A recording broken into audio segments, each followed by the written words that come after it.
Laughter is dangerous in this world, and danger is a real man's game, he says to me. My gaze remains on the beach as I watch the horizon in the distance. The army general next to me is shuffling on his feet. I can smell the fear in him. He's expecting me to make him laugh by mistake. I half want to, just to make sure his fear is realized. He and I have been comrades once before. We fought side by side in some wars. I eventually left to pursue a job in spreading smiles while he stayed. I used to believe it was because that was what he was good at. I felt comfortable watching people laugh instead. That was then, however. Now, I'm prime asset. One of the top 100 of comedians who can level cities with just a joke. We were kept out of populated areas and provided with everything we could ever need. They also took us off the internet and any form of digital communication. They figured a careless joke could ruin lives. They weren't wrong. It had no effect on us, but to everyone else, well, after all, a knock-knock joke wiped off half of Miami. The letter you sent to the front lines. Is it dangerous to us? He asks. I nod and he releases the breath I didn't know he was holding. What is it? This is what the world has relegated us to. Decades ago, we only made people laugh. And they laughed and lived. These days, they laugh and die. The older and cringier the joke, the more potent. Spreads like STDs in a condomless whorehouse. A joke, I say. I put my hands in my pocket as the cold breeze from the sea washes over us. I close my eyes and imagine the days didn't have to be literal in the things I say, for fear that someone begins to laugh. You said you needed some help, so I provided it. How potent?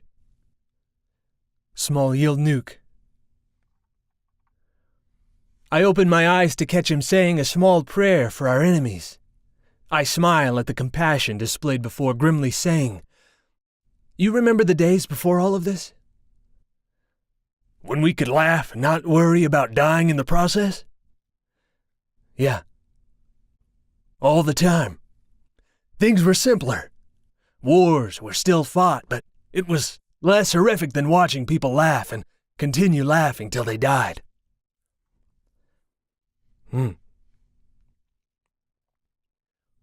I get up and brush my jeans before turning to face the general. I see his age on his face, his weathered skin revealing that he has been at this game of death for a long time. He's not looking at me, but instead inspects his hat as if seeing it for the first time. You know, he says, I never thought I would be in charge of deploying nuke-level armament to the front lines in my life. I always assumed I'd be boots on the ground. His voice is almost wistful. I don't say anything. I'm not sure I will be able to sleep after this. Alas, it is the responsibility we carry. I can give you a way out. A good joke. For old time's sake. Same joke I sent ahead of you. I say to him. His eyes lock with mine, and I see tears welling up at the corners. He salutes me and nods. I search his face for any signs of doubt before nodding too. I wave him away, offhandedly, and watch him turn to return back to his ride. Then I call out, Say, Mark! He turns his head. Why did the chicken cross the road? A look of confusion passes his face. To get to the other side? He responded. to get to the other side. I correct him before turning to walk away, leaving him to think it over.